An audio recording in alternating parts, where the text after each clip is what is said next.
കോതമംഗലത്ത് രാത്രിയുടെ മറവിൽ വീട് തല്ലി തകർത്ത ക്രമം. അക്ഷയ എന്നത് ശാശ്വതമായത് അല്ലെങ്കിൽ ഒരിക്കലും കുറഞ്ഞു പോകാത്തത് എന്നാണ്.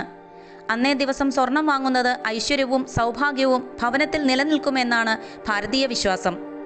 ഈ അക്ഷയ തൃതീയ ദിനം വരവേൽക്കാൻ മലബാർ ഗോൾഡ് ആൻഡ് ഡയമണ്ട് ശ്രീപത്മനാഭന്റെ നിലവറയ്ക്ക് സമാനമായ സ്വർണ്ണാഭരണങ്ങളുടെ കലവറയാണ് കസ്റ്റമേഴ്സിനായി കാത്തിരിക്കുന്നത്.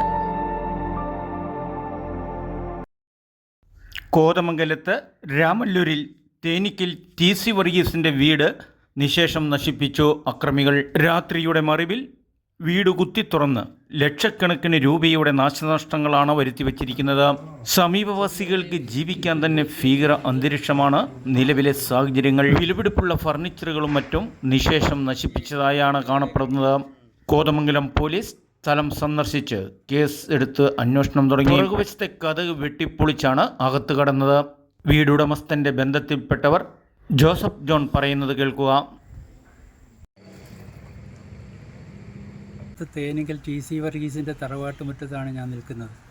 ഇന്നലെ രാത്രി ഇവിടെ കുറേ പേര് അതിക്രമിച്ച് കയറി വീട്ടിൻ്റെ ഉള്ളിലുള്ള എല്ലാ ഉപകരണങ്ങളും നശിപ്പിച്ചു.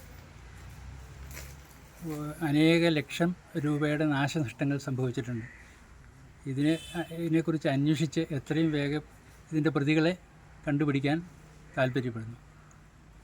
സാറിൻ്റെ പേരെങ്ങനെ? എൻ്റെ പേര് ജോസഫ് തോമസ് എന്നാണ്. ഞാൻ കോതമംഗലം കോളേജിലെ ഒരു അധ്യാപകനായിരുന്നു. എൻ്റെ ഭാര്യയുടെ തറവാടാണിത്. ഓക്കെ. വീടുടമസ്ഥ വിദേശത്താണ് താമസിക്കുന്നത്. പൂട്ടിയിട്ടിരുന്ന വീടാണ് തല്ലിപ്പൊളിച്ചത്. ജനാധിപത്യത്തിൽ നമുക്ക് ജീവനും സ്വത്തിനും സംരക്ഷണം തരേണ്ടത് ഭരിക്കുന്ന സർക്കാരാണ്. ഇത് സംരക്ഷിക്കപ്പെടാൻ പരാജയപ്പെട്ട് വലിയൊരു അരാജകത്വത്തിലേക്കുള്ള പോക്കാണ് കോതമംഗലത്ത് നടന്ന സംഭവം അറിഞ്ഞതേ കോതമംഗലം പോലീസ് സ്ഥലത്തെത്തി ഊർജിത അന്വേഷണങ്ങൾ നടന്നുകൊണ്ടിരിക്കുന്നു. ജീവിക്കാൻ വഴിമുട്ടി ജനങ്ങൾ നെട്ടോട്ടമോടുന്ന കാലം. അന്തർ സംസ്ഥാന തൊഴിലാളി മാഫിയകൾ കേരളത്തിൽ അനുദിനം വർദ്ധിച്ചുകൊണ്ടിരിക്കുന്നത് എന്ന് നവമാധ്യമങ്ങളിൽ വരുന്ന വാർത്തയും ഇപ്പോൾ നടന്നിരിക്കുന്ന സംഭവങ്ങളും സാധാരണ ജനങ്ങളിൽ ഭീതി ഉളവാക്കുന്നു.